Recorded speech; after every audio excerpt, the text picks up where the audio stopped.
क्या बीजेपी मंत्री के इस बयान को सुना आपने? वीडियो शुरू करें उससे पहले ये दूसरी वीडियो और देख लीजिए। हाल ही में मेरे दिए गए बयान से जो हर समाज की भावनाएं आहत हुई है उसके लिए मैं दिल से न केवल शर्मिंदा हूं, दुखी हूं, बल्कि माफी चाहता हूं। देखी वीडियो आपने? मतलब कुछ भी, पहले जहर दे दो उसके बाद में सॉरी बोल दो। This is not fair at all. और सबसे बड़ी बात, बीजेपी आला कमान मुंह में दही जमाए बैठे हैं और जंग जीतने की खुशी में तिरंगा यात्रा निकालने की तैयारियां चल रही है। नमस्कार, मैं कमल लोहान और आप देख रहे हैं सिटी बिग न्यूज़ की खास रिपोर्ट। सोचिए, जिस महिला ने देश के लिए बंदूक उठाई उसे देश के ही एक मंत्री ने धर्म के नाम पर गद्दार बता दिया। जिसने तिरंगे को विदेश में गर्व से लहराया उसे एक मंत्री ने सिर्फ सोफिया कुरैशी नाम रखने की सजा दे दी।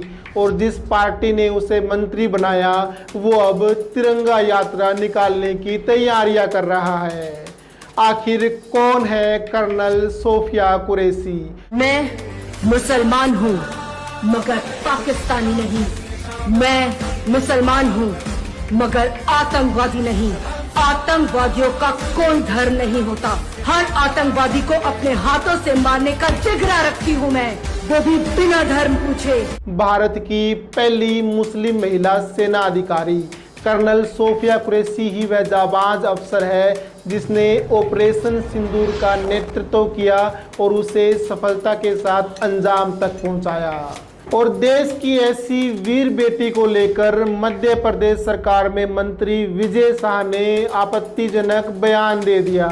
उसने कहा, जिन लोगों ने हमारी बेटियों का सिंदूर उजाड़ा था मोदी जी ने उन्हीं की बहन भेजकर उनकी ऐसी की तैसी करा दी। ये सिर्फ एक महिला पर हमला नहीं था, ये भारत की सेना, संविधान और तिरंगे पर हमला था। हंगामा मचा, देश भर में निंदा हुई और फिर विजय शाह ने माफ़ी मांग ली, बस एक लाइन में, जैसे कोई गाल पर थप्पड़ मारकर सॉरी बोल देता है। मंत्री महोदय ने भी अपनी फॉर्मेलिटी पूरी कर दी। लेकिन क्या वर्दी का अपमान माफ़ी से मिटता है? क्या सेना की इज्जत इतनी सस्ती है कि एक मंत्री बोले, जहर उगले और सॉरी कह दे? और इतना कुछ होने के बाद में आखिर बीजेपी क्यों चुप है? विजय शाह कोई छुट भैया नेता नहीं है, 5 बार के विधायक हैं और अब तो उनके पास मंत्री पद है।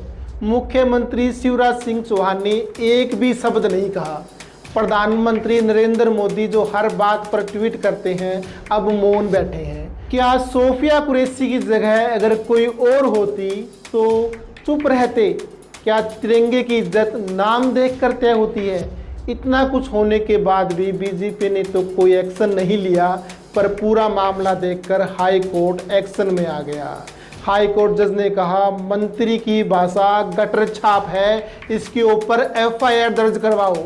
सुप्रीम कोर्ट ने सख्त टिप्पणी करते हुए कहा कि धर्म के आधार पर सेना के अफसरों की निष्ठा पर सवाल उठाना पूरी फौज का अपमान है। कोर्ट ने कहा, अगर कोई मुस्लिम अफसर देश के लिए जान देने को तैयार है तो वही असली देशभक्ति है। पुलिस ने देर रात FIR दर्ज की। IPC की धारा 152, 196 और 197 लगाई गई, जिसमें 3 से 5 साल की सजा का प्रावधान है। कोर्ट का संदेश साफ है, सेना पर राजनीति नहीं चलेगी। अब बात करते हैं बीजेपी की, जो देश भर में तिरंगा यात्रा निकाल रही है। देश ने चलो ये माना कि भारत सरकार ने देश के बाहर की गंदगी को साफ करने में अहम भूमिका निभाई है, पाकिस्तान को घुटनों पर लाकर खड़ा कर दिया। पर क्या तिरंगा यात्रा से पहले देश के अंदर की गंदगी को साफ नहीं किया जाना चाहिए था? क्या सुप्रीम कोर्ट के एक्शन से पहले बीजेपी को उस मंत्री के खिलाफ कोई बड़ा एक्शन नहीं लेना चाहिए था? इसके साथ ही अब सवाल ये भी बाकी है, क्या तिरंगे का मतलब सिर्फ इवेंट है या असल में उसका आदर करना भी ज़रूरी है? जिस पार्टी में मंत्री देश की बेटी को गद्दार कहे, क्या उसे देशभक्ति की परिभाषा पढ़ाने का हक है? अगर आज बीजेपी ने विजय साह पर कार्रवाई नहीं की तो कल कोई भी किसी भी आर्मी अफसर पर इस तरह की छड़ उछालेगा और सब इसे राजनीति कहकर भूल जाएंगे। और जब तक ऐसे नेताओं को सज़ा नहीं मिलती, इस तरह की तिरंगा यात्रा सिर्फ एक ड्रामा बनकर रह जाएगी। इस पूरे मामले पर आप अपनी राय हमें ज़रूर कमेंट करें और जुड़े रहें CTV न्यूज़ के साथ में। नमस्कार।